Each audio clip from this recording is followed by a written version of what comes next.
ನಮಸ್ಕಾರ ಸ್ನೇಹಿತರೆ. ಪ್ರಗತಿ ಕನ್ನಡ ಯೂಟ್ಯೂಬ್ ಚಾನೆಲ್‌ಗೆ ನಿಮ್ಗೆ ಸ್ವಾಗತ. ರಾಷ್ಟ್ರೀಯ ಹಾಗೂ ಜಾಗತಿಕವಾದ ಮಹತ್ವಪೂರ್ಣ ಸುದ್ದಿಗಳಿಗಾಗಿ ಈ ಚಾನೆಲ್ ಅನ್ನು ಸಬ್ಸ್ಕ್ರೈಬ್ ಮಾಡಿ. ಈಗ ನಡೆಯುತ್ತಿರುವ ಇರಾನ್, ಇಸ್ರೇಲ್ ಹಾಗೂ ಅಮೆರಿಕದ ಯುದ್ಧ ಈ ಮೂರು ದೇಶಗಳಿಗೆ ಮಾತ್ರ ಸೀಮಿತವಾಗಿ ಉಳಿಲೇ ಇಲ್ಲ.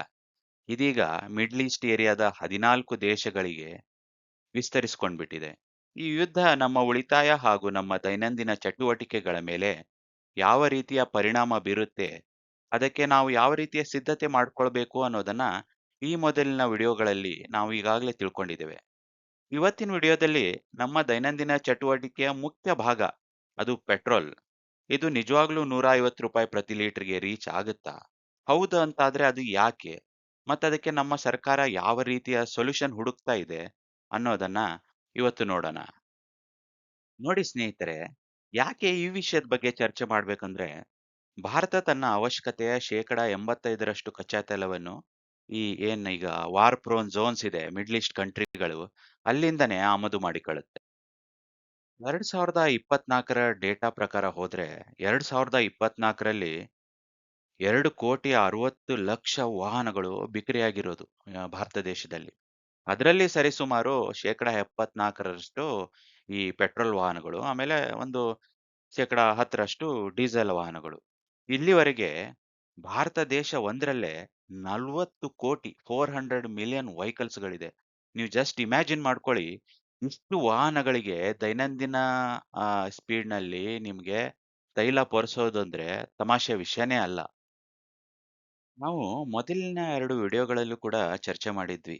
ಈ ಸ್ಟ್ರೇಟ್ ಆಫ್ ಹಾರ್ಮುಜ್ ಇದು ಎಷ್ಟು ಮಹತ್ತರವಾದ ಜಲಸಂಧಿ ಅಂತಂದರೆ, ಇಲ್ಲಿ ಜಗತ್ತಿನ ಶೇಕಡ 22ರಷ್ಟು ಕಚ್ಚಾ ತೈಲ ಪೂರೈಕೆ ಆಗುವ ಮಾರ್ಗ. ಹಾಗೇನೆ ಭಾರತದ ಏನು ನಾವು ಶೇಕಡ 85 ಆವಾಗಲೇ ಹೇಳ್ದಾಗೆ 85% ಏನು ಇಂಪೋರ್ಟ್ ಮಾಡ್ಕೋತೀವಿ. ಆ 85% ಅಲ್ಲಿ ಶೇಕಡ 80 ಇದೇ ಝೋನ್‌ನಲ್ಲೇ ಸಪ್ಲೈ ಆಗುತ್ತೆ. ಇರಾನ್ ಆಗ್ಲಿ, UAE, ಒಮಾನ್, ಈ ಕಂಪ್ಲೀಟ್ ಮಿಡ್ಲ್ ಈಸ್ಟ್ ಝೋನಿಂದಾನೇ ನಮಗೆ ಮೇಜರ್ ಆಯಿಲ್ ಸಪ್ಲೈ ಆಗುತ್ತೆ. ಈಗ ಇರಾನ್ ಈ ಸ್ಟ್ರೇಟ್ ಆಫ್ ಹಾರ್ಮುಜ್ ಇದೇನಿದು 21 ಮೈಲು ಅಗಲದ್ದು ಜಲಸಂಧಿ ಏನಿದೆ ಸ್ಟ್ರೇಟ್ ಆಫ್ ಹಾರ್ಮುಜ್, ಇದನ್ನ ಚೋಕ್ ಮಾಡಿರೋದ್ರಿಂದ ಬರೀ ಭಾರತ ದೇಶದ್ದೇ, ನೀವು ಬೇರೆ ದೇಶದ್ದು ಬಿಟ್ಬಿಡಿ. ಅದು ಲಕ್ಷಾಂತರ ಕೋಟಿ ರೂಪಾಯಿಗಳ ಮೌಲ್ಯದ್ದು ಕಚ್ಚಾ ತೈಲ ಇದೆ. ಬರೀ ಭಾರತ ದೇಶದ್ದೇ ಈಗ 10,000 ಕೋಟಿ ರೂಪಾಯಿಗಳ ಕಚ್ಚಾ ತೈಲ ಈ ಪರ್ಟಿಕ್ಯುಲರ್ ಸ್ಟ್ರೇಟ್ ಅಲ್ಲಿ ಚೋಕ್ ಆಗ್ಬಿಟ್ಟಿದೆ. ಅಂದ್ರೆ ಸ್ಟಕ್ ಆಗಿ ನಿಂತಿದೆ. ಈ ರೂಟ್ ಕೇವಲ ಇಂಡಿಯಾಗ್ ಮಾತ್ರನೇ ಅಲ್ಲ. ಇದು ಜಪಾನ್ ಹಾಗೂ ಚೈನಾಗೂ ಕೂಡ ತೈಲವನ್ನ ಸರಬರಾಜು ಮಾಡುವ ಮಹತ್ತರವಾದಂತ ಮಾರ್ಗ. ಯುದ್ಧ ಈ ಝೋನ್‌ನಲ್ಲಿ ಹೀಗೆ ಮುಂದುವರೆದ್ರೆ ಕೆಲವೊಂದು ರಿಪೋರ್ಟ್ಸ್‌ಗಳ ಪ್ರಕಾರ ಇದು ಸೆಪ್ಟೆಂಬರ್‌ವರೆಗೂ ಹೋಗ್ಬೋದು. ಯಾಕಂದ್ರೆ ನೀವೆಲ್ಲ ಟಿವಿ ಚಾನೆಲ್‌ನಲ್ಲಿ ನೋಡ್ತಾ ಇದ್ದೀರಲ್ವಾ?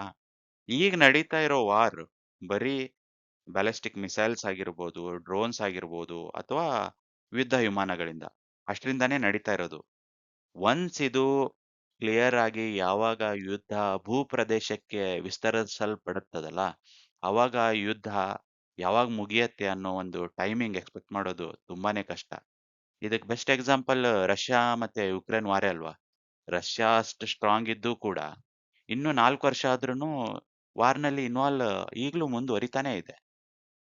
ಈಗ ನೋಡಿ, ಯುದ್ಧದಿಂದ ನಮ್ ಬೇಡಿಕೆ ಏನು ಕಮ್ಮಿ ಆಗಿಲ್ಲ.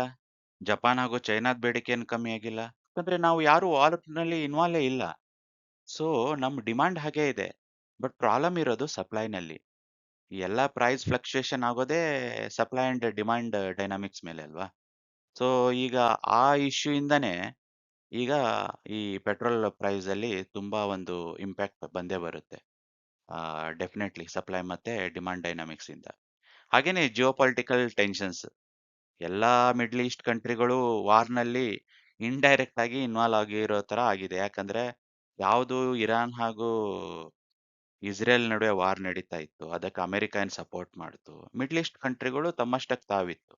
ಬಟ್ ಯಾವಾಗ ಇರಾನ್ ಅಮೆರಿಕದ ಮಿಲಿಟರಿ ಬೇಸ್‌ಗಳ ಮೇಲೆ, ಎಸ್ಪೆಷಲಿ ಮಿಡ್ಲ್ ಈಸ್ಟ್ ಝೋನ್‌ಗಳಲ್ಲಿ ಏನೇನ್ ಮಿಲಿಟರಿ ಬೇಸ್‌ಗಳಿದೆ ಅಮೆರಿಕದ್ದು, ಅವಾಗ ಅಟ್ಯಾಕ್ ಮಾಡ್ತು. ಕಂಪ್ಲೀಟ್ ಮಿಡ್ಲ್ ಈಸ್ಟ್ ಝೋನೇ ಈಗ ವಾರ್ ಥ್ರೋನ್ ಝೋನ್ ಆಗ್ಬಿಡ್ತು. ಸೊ ಈ ಜಿಯೋಪಾಲಿಟಿಕಲ್ ಟೆನ್ಷನ್ಸ್ ಕೂಡ ಪೆಟ್ರೋಲ್ ಪ್ರೈಸ್ ಮೇಲೆ ತುಂಬಾನೇ ಇಂಪ್ಯಾಕ್ಟ್ ಬೀಳುತ್ತೆ. ಹಾಗೇನೆ ಕರೆನ್ಸಿ ಎಕ್ಸ್‌ಚೇಂಜ್, ನಿಮಗೆಲ್ಲ ಗೊತ್ತೇ ಇದೆ.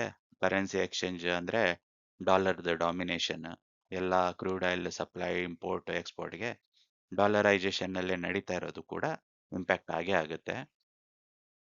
ಇನ್ನ ಲೇಟೆಸ್ಟ್ ಡೇಟಾ ಪ್ರಕಾರ ಇಂಡಿಯಾದಲ್ಲಿ ಟೋಟಲ್ 45 ಡೇಸ್‌ದು ಸ್ಟಾಕ್ ಇದೆ. ಒಂದು 25 ಡೇಸ್‌ದು ಪ್ಯೂರಿಫೈ ಆಗಿರುವಂತ ಪೆಟ್ರೋಲ್, ಡೀಸೆಲ್ ಮತ್ತೆ 20 ಡೇಸ್‌ದು ಕ್ರೂಡ್ ಆಯಿಲ್ ಈ ಸ್ಟಾಕ್ ಇದೆ ಅಂತ ಡಿಕ್ಲೇರ್ ಆಗಿದೆ. ಬಟ್ ಜಪಾನ್‌ಗೆ ಹೋಲಿಸ್ಕೊಂಡ್ರೆ ಈ ಸ್ಟಾಕ್ ಏನೂ ಅಲ್ಲ ಬಿಡಿ. ಜಪಾನ್‌ನಲ್ಲಿ ಅರೌಂಡ್ 270 ಡೇಸ್‌ದು ಸ್ಟಾಕ್ ಇದೆ ಅಂತ ಅವರು ಕೂಡ ಅಫಿಷಿಯಲ್ ಆಗಿ ಡಿಕ್ಲೇರ್ ಮಾಡಿದ್ದಾರೆ. ಈ ಎಲ್ಲದರ ನಡುವೆ ಒಂದ್ ಖುಷಿಯ ವಿಚಾರ ಏನಂತಂದ್ರೆ, ನಮ್ ದೇಶಕ್ಕೆ ಒಂದು ಫೇವರ್ ಸಿಕ್ಕಿದೆ. ಅದೇನಂತಂದ್ರೆ, ರಷ್ಯಾದಿಂದ ಕ್ರೂಡ್ ಆಯಿಲ್‌ನ ಇಂಪೋರ್ಟ್ ಮಾಡ್ಕೊಳ್ಳೋಕೆ ಒಂದು 30 ಡೇಸ್‌ದು ಒಂದು ವಿಂಡೋ ಸಿಕ್ಕಿದೆ ಇಂಡಿಯಾಗೆ. ಹ. ಇಲ್ಲಿ ಇನ್ನೊಂದೇನಂತಂದ್ರೆ, ನಾವ್ ಎಲ್ಲಿಂದ ಇಂಪೋರ್ಟ್ ಮಾಡ್ಕೊಳ್ಬೇಕು ಅನ್ನೋ ಡಿಕ್ಟೇಟರ್‌ಶಿಪ್ ಅಮೆರಿಕ ಮಾಡುತ್ತಲ್ಲ, ಅದು ಸ್ವಲ್ಪ ಇರುಸುಮುರುಸು ಉಂಟು ಮಾಡುತ್ತೆ. ಬಟ್ ಏನು ಮಾಡಕ್ಕಾಗಲ್ಲ. ಇದೆಲ್ಲ ಜಿಯೋಪಾಲಿಟಿಕಲ್ ಗೇಮ್ಸ್. ಅದರದ್ದು ಆಟದ ಲೆಕ್ಕಾಚಾರನೇ ಆ ತರ ಇರುತ್ತೆ. ಹಾಗೇನೆ ತೈಲ ಪೂರೈಕೆಗೆ ರಷ್ಯಾ ಕೂಡ ಸಮ್ಮತಿ ಸೂಚಿಸಿದ್ದು, ಈಗಾಗಲೇ ಅದರದ್ದು 2 ಶಿಪ್ ಟ್ಯಾಂಕರ್ ಏನ್ ಈಸ್ಟ್ ಏಷ್ಯಾ ಸೈಡ್ ಹೋಗ್ತಾ ಇತ್ತು, ಅದನ್ನ ಅದು ಇಂಡಿಯಾ ಸೈಡ್ ಡೈವರ್ಟ್ ಮಾಡಿದೆ. 1.4 ಮಿಲಿಯನ್ ಬ್ಯಾರಲ್ಸ್ ಅಷ್ಟು ಕ್ರೂಡ್ ಆಯಿಲ್ಸ್. ಸೊ ಅದಕ್ಕೆ ಹೇಳೋದಲ್ವಾ, ಇಂಡಿಯಾಗೆ ಯಾವಾಗಲೂ all time good friend is Russia ಅಂತ. ಈ ವಾರ್ ವಿಷಯಗಳ ನಡುವೆ ಭಾರತದ ಒಂದು ಆರ್ಗನೈಸೇಷನ್ ಸಕ್ಸಸ್‌ಫುಲ್ ಆಗಿ ಸ್ಟೇಜ್‌ನಾಗ್ 150 ಅನ್ನೋ ಒಂದು ಮಿಸೈಲ್ ಟೆಸ್ಟ್‌ನ ಸಕ್ಸಸ್‌ಫುಲ್ ಆಗಿ ಕಂಡಕ್ಟ್ ಮಾಡಿದೆ.